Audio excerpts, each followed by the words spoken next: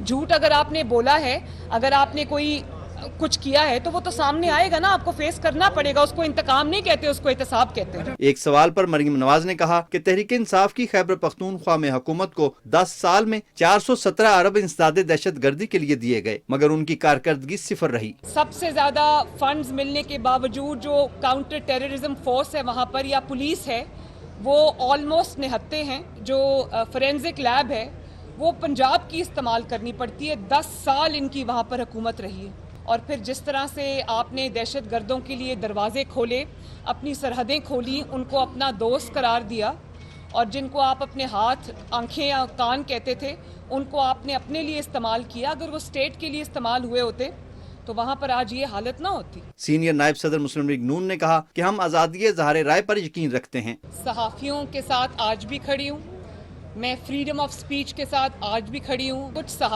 صحافیوں کا جنہوں نے لبادہ اوڑھا ہوا ہے اور وہ ان کی ایک جماعت کے ساتھ پوری افیلیشن ہے، اور کچھ چینلز اگر وہ جھوٹ کو، پروپیگنڈا کو جھوٹ بولنے والی مشین کے طور پہ وہ سامنے آئے گا تو اس کے بارے میں پھر بات تو ہوگی۔ آپ کے پرنسپلڈ صحافی ہیں جن کا کام صحافت ہے، ان کو کوئی انگلی بھی نہیں لگا سکتا، اگر لگائے گا تو میں ان کے ساتھ کھڑی ہوں۔ ایک سوال پر ان کا کہنا تھا کہ پی ٹی آئی کے بہاولپور صوبے کے دعوے فقط الیکشن ڈھونگ تھا۔ مسلم لیگ نون الیکشن میں کامیابی کے بعد جنوبی پنجاب کے تمام تحفظات دور کرے گی۔ انہوں نے کہا کہ بہاولپور ڈویژن کے تمام عہدیداروں سے ملاقات انتہائی اچھی رہی، پارٹی تنظیم کے حوالے سے گفتگو ہوئی، عوامی رابطہ مہم سے مسلم لیگ نون کی قوت میں اضافہ ہوگا۔ محمد امید Azhar, Pakistan television news. Pakistan مسلم لیگ نون کی سینئر نائب صدر اور چیف آرگنائزر مریم نواز نے بہاولپور، بہاول نگر اور رحیم یار خان کے تنظیمی عہدیدار اور دیگر رہنماؤں سے کہا کہ کارکن ہی جماعت کی اصل طاقت اور سرمایہ ہوتے ہیں۔ ایسی جماعت کا حصہ ہونے پر فخر ہے جس کی قیادت بھی شیر ہے اور کارکن بھی شیر ہیں۔ بہاولپور میں تنظیمی اجلاس کی صدارت کرتے ہوئے مریم نواز نے کہا کہ اپنے آپ کو پارٹی کا کارکن سمجھتی ہوں، آپ کا ساتھ ہی پارٹی کی طاقت ہے۔ انہوں نے کہا کہ تنظیمی دوروں کا مقصد آپ سے مشاورت اور تجاویز کا حصول ہے۔ تنظیمی جائزہ ضروری ہے تاکہ جماعت کی قوت میں مزید اضافہ ہو۔ مریم نواز نے کہا کہ سیاسی جدوجہد میں کارکنوں نے جتنا ساتھ دیا شکریہ ادا نہیں کر سکتی۔ انہوں نے کہا کہ آپ کو سننے آئی ہوں، آپ کی رہنمائی اور مشاورت سے آگے بڑھیں گے۔ مریم نواز نے مزید کہا کہ پورے پاکستان کے کارکنوں کے پاس جاؤں گی، کارکنوں کی بات سننا ہی جمہوریت ہے۔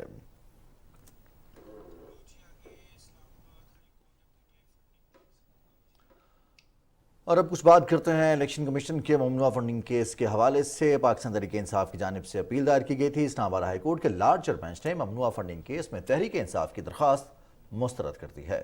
لارجر بینچ چیف جسٹس عامر فاروق، جسٹس میاں گل حسن اورنگزیب اور جسٹس بابر ستار پر مشتمل تھا۔ پی ٹی آئی نے ممنوعہ فنڈنگ کیس میں الیکشن کمیشن فیصلے کے خلاف درخواست دائر کی تھی۔ اگست 2022 میں دائر درخواست میں الیکشن کمیشن کے فیصلے کو غیر قانونی قرار دینے کی استدعا کی گئی تھی۔ لارجر بینچ نے 11 جنوری کو فیصلہ محفوظ کیا تھا۔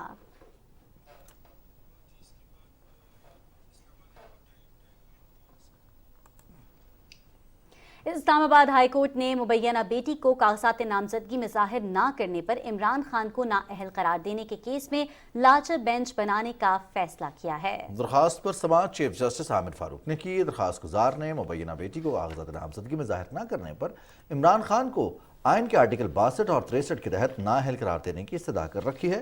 درخواست گزار ساجد محمود کی جانب سے سلمان بٹ عدالت میں پیش ہوئے۔ عمران خان کے وکیل سلمان اکرم راجہ سپریم کورٹ میں مصروفیت کے باعث پیش نہ ہو سکے۔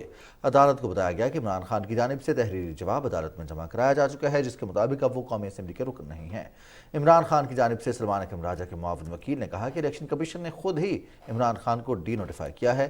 جسٹس عامر فاروق نے ریمارکس کیا کہ مناسب ہوگا عمران خان سے متعلق نئی صورتحال کا پتہ چلے، الیکشن کمیشن سے ڈی نوٹیفائی کرنے کا نوٹیفیکیشن منگوا لیتے ہیں۔ جس بیان حلفی پر درخواست آئی ہے وہ 2018 کا ہے۔ بینچ پر بھی اعتراض اٹھایا گیا ہے۔ بہتر ہے کہ اس کیس میں اگلے ہفتے کے لیے لارجر بینچ تشکیل دے دیا جائے۔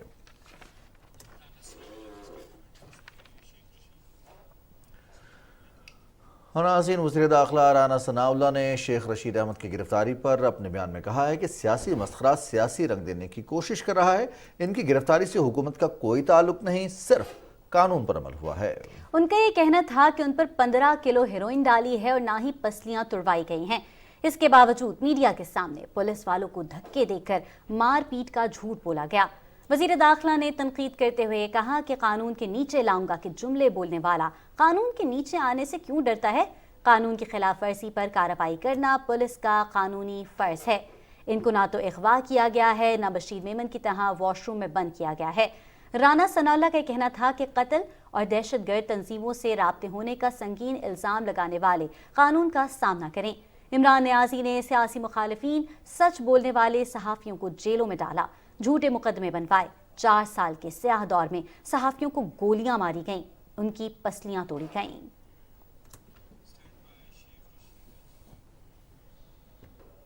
اسلام آباد کی ایک مقامی عدالت نے آصف علی زرداری کے خلاف عمران خان کے قتل کی مبینہ سازش کا الزام عائد کرنے کے بیانات کے حوالے سے گرفتار عوامی مسلم لیگ کے سربراہ شیخ رشید کے 2 روزہ جسمانی ریمانڈ کی منظوری دے دی ہے۔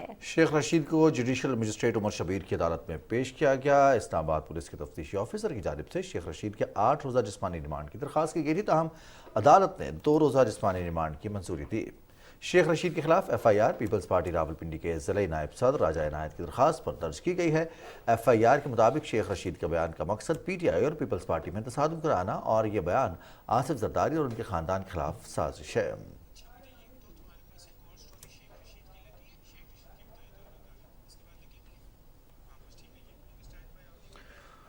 اور شیخ رشید احمد کی گرفتاری کے معاملے پر ہی بات کرتے چلیں، آپ کو بتاتے چلیں کہ شیخ رشید کی گرفتاری پر توہین عدالت کی درخواست سماعت کے لیے مقرر ہو گئی ہے۔ اسلام آباد ہائی کورٹ کے جسٹس طارق محمود جہانگیری کل سماعت کریں گے۔ شیخ رشید کو گزشتہ رات اسلام آباد پولیس نے گرفتار کیا تھا۔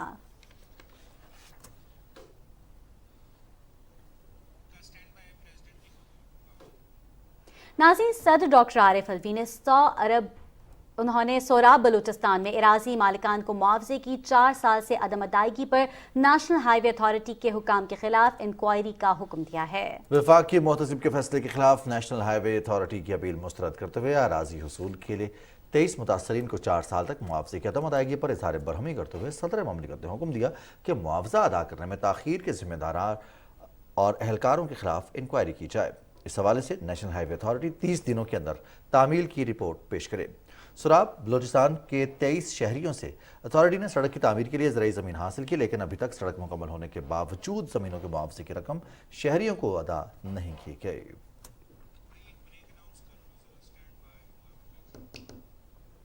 ناظرین، خبریں اور بھی ہیں، شامل کریں گے ایک بریک کے بعد۔ ساتھ رہیے گا۔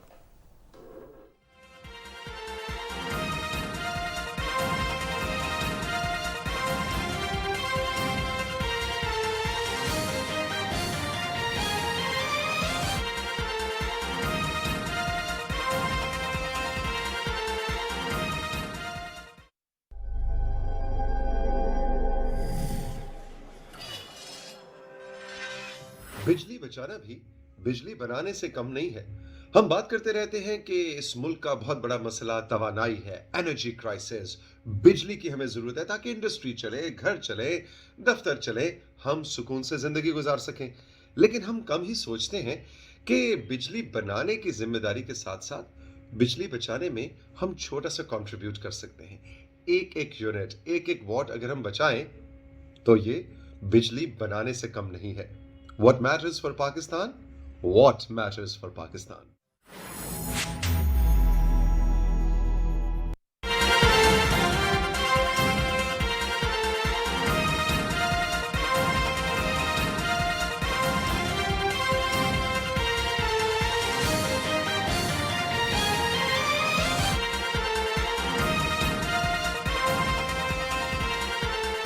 ناظرین، نیوز شو میں آپ کو ایک دفعہ پھر خوش آمدید کہتے ہیں اور اب کچھ بات کریں گے وزیر خزانہ سینیٹر محمد اسحاق ڈار کے حوالے سے، جن کا یہ کہنا ہے کہ بینکاری نظام کو شریعت کے مطابق لانا بہت بڑا چیلنج ہے. ملک سے سودی نظام کے خاتمے کے لیے کوشاں ہیں اور جلد اس میں کامیاب ہوں گے. تفصیل بتا رہے ہیں رانا افتخار احمد. اسلام آباد میں قومی اسلامی اقتصادی فورم سے ویڈیو لنک کے ذریعے خطاب کرتے ہوئے وزیر خزانہ محمد اسحاق ڈار نے کہا کہ فورم سودی نظام کے خاتمے کے لیے مفید ثابت ہوگا. انہوں نے کہا کہ گورنر اسٹیٹ بینک کی سربراہی میں اعلیٰ سطح کمیٹی ملک کے مالیاتی نظام کو اسلامی بنیادوں پر چلانے کے لیے کام کر رہی ہے. پہلا جو چند ہفتوں میں نے کام کیا، میں نے جناب گورنر اسٹیٹ بینک کو میں نے ان کو ایڈوائز کیا کہ آپ فوری طور کے اوپر یہ جو آپ نے پٹیشن داخل کی اس کو واپس لیں، اور نیشنل بینک کو بھی یہی ایڈوائز کیا. ہم تو انسان ہیں، ہم تو اللہ اور اللہ کے رسول سے جنگ نہیں لڑ سکتے سودی نظام کو پروموٹ کرتے کرتے. کم از کم ہم سرنڈر کریں، ہم کوشش کریں، اور آج یہ کاوش ہے اسی کی طرف ایک پیش قدمی ہے جو آپ آج کر رہے ہیں. وزیر خزانہ نے کہا کہ 2017 میں پاکستان دنیا کی 24ویں بڑی معیشت بن گیا تھا اور کہا جا رہا تھا یہ جلد G20 میں شامل ہو جائے گا، لیکن گزشتہ حکومت کے ناکام تجربے کی بدولت پاکستان معاشی تنزلی کا شکار ہو گیا. ہائیسٹ ریزرو 2016-17 کے سال کے تھے، آج تک وہاں ٹچ نہیں کر سکا پاکستان، اور پاکستان 6.1% ترقی کر رہا تھا. اس ملک کی بدقسمتی ہے کہ 5 سال کے تجربوں نے اس ملک کو وہاں لا کے کھڑا کر دیا کہ 2022 میں یہ دنیا کی 47ویں معیشت بدقسمتی بن چکا ہے. جو آپ آج یہ افراتفری دیکھ رہے ہیں، جو آج آپ یہ LCs کے کمپلینٹ سن رہے ہیں، یہ سارے کا سارا میں سمجھتا ہوں کہ ایک مس مینجمنٹ، مس گورننس کا ایک نتیجہ ہے اور ہمیں سبق سیکھنا چاہیے. وزیر خزانہ اسحاق ڈار نے کہا کہ معاشی مشکلات ضرور ہیں لیکن جلد قابو پا کر ملک کو دوبارہ ترقی کی راہ پر گامزن کریں گے. Rana Iftikhar Ahmad, Pakistan television news, اسلام آباد. کراچی میں پاکستان کی معیشت کی اسلامائزیشن کے لیے روڈ میپ کی وضاحت کے عنوان سے نیشنل اسلامک اکنامک کانفرنس منعقد ہوئی. رپورٹ کریں گی نورین آصف. نیشنل اسلامک اقتصادی فورم کے زیر اہتمام کانفرنس سے خطاب کرتے ہوئے سیلانی ویلفیئر ٹرسٹ کے چیئرمین مولانا بشیر فاروقی نے کہا کہ اسلامی معاشرے میں سود کی کوئی گنجائش نہیں. پاکستان کا نام اسلامی جمہوریہ پاکستان ہے، اور جہاں اسلام کی بات آتی ہے وہ اسلام کے منافی قانون کا انہدام بھی آتا ہے کہ جو کام اسلام سے انحراف کرتے ہیں، اسلام کی سرحدوں کو، اسلام کی دیواروں کو نقصان پہنچاتے ہیں، ان کاموں سے اعراض کیا جائے. تقریب سے خطاب کرتے ہوئے مفتی مجیب الرحمان نے کہا کہ پورے معاشرے کو اسلامی نظام کی طرز پر چلانے کی ضرورت ہے. مالیاتی قوانین کی اصلاح ہونی چاہیے، سریع العمل ہونا چاہیے، اور ان کو فیصل ہونے کے لیے زیادہ سے زیادہ مدت کا تعین کرنا چاہیے، کیونکہ بینک جو پیسہ دیتے ہیں اس میں سب لوگوں کے حقوق شامل ہیں. تقریب سے ویڈیو لنک کے ذریعے خطاب کرتے ہوئے وزیر مملکت اشفاق یوسف تولا نے کہا کہ سود کو ختم کرنا ایک چیلنج ہے جس کے لیے معاشرے کے ہر طبقے کو اپنا کردار ادا کرنا ہوگا. اسٹیٹ بینک کے ایگزیکٹو ڈائریکٹر سید سمر حسنین نے خطاب کرتے ہوئے کہا کہ اسٹیٹ بینک نے سود سے پاک معاشی نظام چلانے کے لیے قانونی اور ریگولیٹری طریقہ کار دیا. کانفرنس سے مختلف بینکوں کے سربراہان نے خطاب کرتے ہوئے کہا کہ اسلامک بینکنگ سود سے پاک معاشرے کے قیام میں اہم سنگ میل ثابت ہو رہی ہے. Noreen Asif, Pakistan television news, Karachi. Pakistan Peoples Party کے رہنما اور صوبائی وزیر سعید غنی نے نیوز کانفرنس کی ہے اور ان کا یہ کہنا ہے کہ عمران خان کا آصف علی زرداری پر انہیں قتل کرنے کا الزام بے بنیاد اور گھٹیا ہے جس کے ہولناک نتائج برآمد ہو سکتے ہیں. اسلام آباد میں میڈیا سے گفتگو کرتے ہوئے سعید غنی کا یہ کہنا تھا کہ معاملے پر عمران خان کو قانونی نوٹس بھیجا ہے. الزامات کو جھوٹا ثابت کرنا ہماری ذمہ داری ہے. تفصیل بتا رہے ہیں عمران منصب. سابق صدر آصف علی زرداری مجھے قتل کروانا چاہتے ہیں کہ عمران خان کے بیان کو غیر ذمہ دارانہ قرار دیتے ہوئے صوبائی وزیر سعید غنی نے خان صاحب کو آڑے ہاتھوں لیا. کہا سابق صدر آصف علی زرداری عمران خان کے حواس پر سوار ہیں.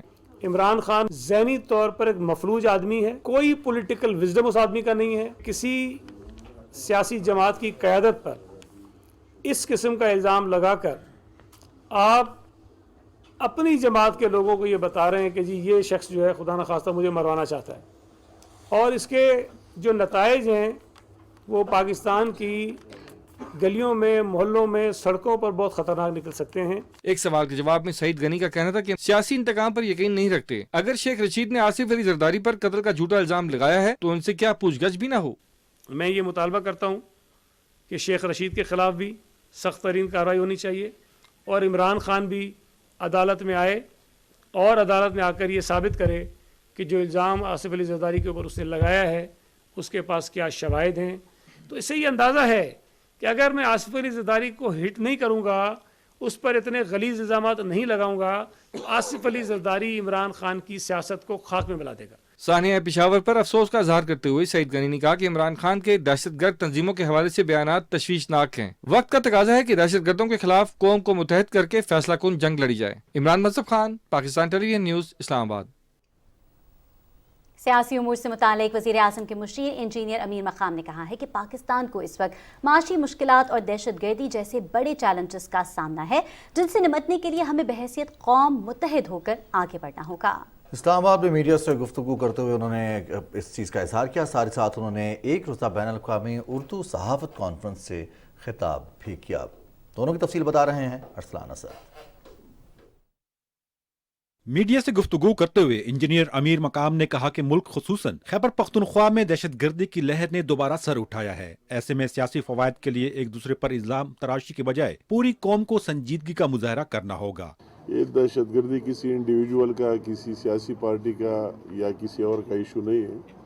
اگر نقصان ہوتا ہے پورے پاکستان کا ہو رہا ہے اور پورے پاکستان کی 22 کروڑ عوام کا ہو رہا ہے, تو ہمیں اس کو اس طرح غیر سنجیدہ بیانات سے اس چیز کو اور کمزور کر لینا نہیں چاہیے. اس سے پہلے قومی ورثہ و ثقافت ڈویژن کے زیر انتظام ایک روزہ بین الاقوامی اردو صحافت کانفرنس سے خطاب کرتے ہوئے وزیر اعظم کے مشیر انجینئر امیر مقام نے کہا کہ اردو صحافت نے قیام اور استحکام پاکستان میں اہم کردار ادا کیا. ہمیں حق اور سچ بولنے والے پاکستانی صحافیوں پر فخر ہے جنہوں نے ہر مشکل حالات میں عوام کو اپنے قلم اور الفاظ کے ذریعے حقائق سے آگاہ کیا. انہوں نے اس بات پر زور دیا کہ صحافت میں سنی سنائی باتوں یا پھر دشمن قوت کے پراپاگنڈا کا شکار ہو کر اپنے ہی ملک کے سیکیورٹی اداروں کو بغیر کسی ثبوت ہدف تنقید بنانا ہرگز ملکی مفاد میں نہیں. کانفرنس سے خطاب کرتے ہوئے اردو ادب کے نامور شعراء, ادیبوں اور سینئر صحافیوں نے براہ راست اور دوسرے شہروں سے ویڈیو لنک کے ذریعے اظہار خیال کیا. انہوں نے اردو صحافت کے ارتقاء, ترقی اور درپیش چیلنجز پر اپنا اپنا نقطہ نظر پیش کیا. انسانی حقوق کے تحفظ, جمہوریت کے فروغ, معاشی ناانصافیوں کے خلاف آواز اٹھانے میں اردو صحافت کا بنیادی کردار رہا ہے. کانفرنس کے موقع پر اسلام آباد کے H8 سیکٹر میں کتب میلے کا بھی اہتمام کیا گیا جس کا وزیر اعظم کے مشیر انجینئر امیر مقام نے افتتاح کیا. میلے میں اردو, انگریزی اور علاقائی زبانوں میں مختلف موضوعات پر لکھی گئی سینکڑوں کتب رکھی گئی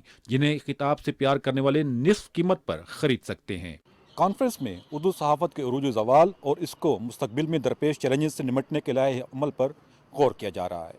ارسلان صدقہ Khel, Pakistan television news, اسلام آباد.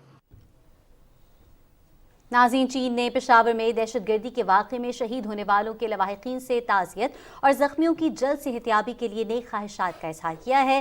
چین کے صدر شی جن پنگ نے وزیر اعظم محمد شہباز شریف کے نام تعزیتی پیغام میں کہا ہے کہ چین انسداد دہشت گردی کے قومی ایکشن پلان کو فروغ دینے, سماجی استحکام کو برقرار رکھنے اور عوام کی سلامتی کے تحفظ کے لیے پاکستان کی بھرپور حمایت جاری رکھے گا اور پاکستان کے ساتھ انسداد دہشت گردی تعاون کو مزید وسعت دینے کے لیے پرعزم ہے. اسی طرح چین کے وزیر اعظم لی کھچیانگ نے بھی وزیر اعظم محمد شہباز شریف کو سانحہ پشاور میں جانی نقصان پر تعزیتی پیغام بھیجا ہے. یکجہتی کے اظہار پر وزیر اعظم محمد شہباز شریف نے چین کے صدر اور وزیر اعظم کا شکریہ ادا کیا ہے.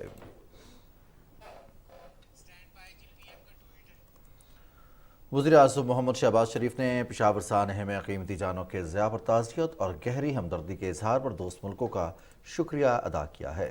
اپنے ٹویٹ میں وزیر اعظم نے کہا کہ مشکل وقت میں یکجہتی کے اظہار کو قدر کی نگاہ سے دیکھتے ہیں.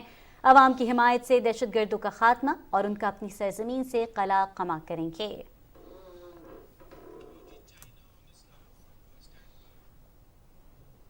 ناظرین، چین نے سویڈن میں قرآن پاک کی بے حرمتی کے واقعے کی مذمت کرتے ہوئے یہ کہا ہے کہ مسلمانوں کے عقائد اور مذہبی جذبات کا احترام کیا جانا چاہیے۔ چینی وزارت خارجہ کی ترجمان ماؤننگ نے کہا کہ مذہبی عقیدے کی آزادی کا احترام بین الاقوامی برادری کا عمومی اتفاق کی رائے ہے۔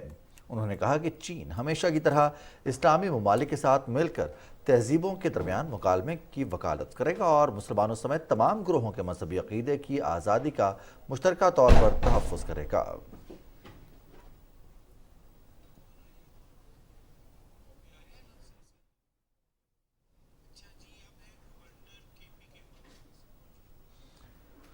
گورنر خیبر پختونخوا غلام علی نے کہا ہے کہ جھوٹ کی سیاست کے خاتمے کا وقت آ چکا ہے، ریاست کو مشکلات سے نکالنے کے لیے سب کو اکٹھا ہونا ہوگا۔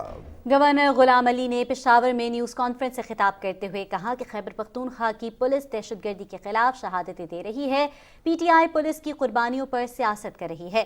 گورنر خیبر پختونخوا نے کہا کہ پی ٹی آئی والے 6 ماہ تک استعفوں کی منظوری کے لیے پھرتے رہے، جب استعفے منظور ہوئے تو عدالت جانے کی باتیں کر رہے ہیں۔ انہوں نے کہا کہ کہا جا رہا ہے کہ گورنر الیکشن کی تاریخ نہیں دے رہے، خط میں یہ واضح لکھا ہے کہ آئین کے مطابق الیکشن کروائیں۔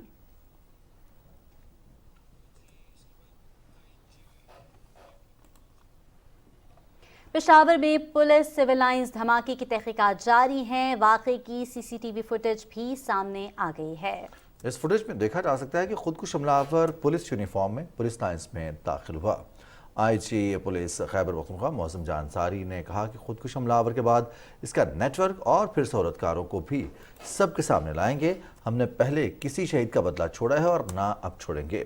پولیس لائن پشاور میں سی سی پی او اعجاز خان کے ہمراہ پریس کانفرنس کرتے ہوئے آئی جی خیبر پختونخوا نے کہا کہ اس وقت آبیدہ ہوئے جب دھماکے سے متعلق غلط خبروں کی وضاحت کر رہے تھے۔ انہوں نے کہا کہ میں نے وردی پہنی ہے لیکن میں ایک انسان بھی ہوں، ہمیں بے حس نہ سمجھا جائے۔ پولیس لائن حملے میں ملوث خودکش تک پہنچ گئے ہیں اور جلد ہی اس کے باقی کرداروں کو بھی سامنے لائیں گے۔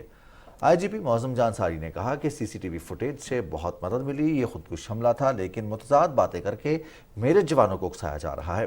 انہوں نے کہا کہ حملہ آور پولیس یونیفارم میں پولیس لائن آیا، حملے میں بال بیرنگ اور TNT بارود استعمال کیا گیا تھا۔ ایک سوال کے جواب میں انہوں نے کہا کہ شہداء کی تعداد 84 ہے جس کو بعض جگہوں پر غلط پیش کیا گیا ہے۔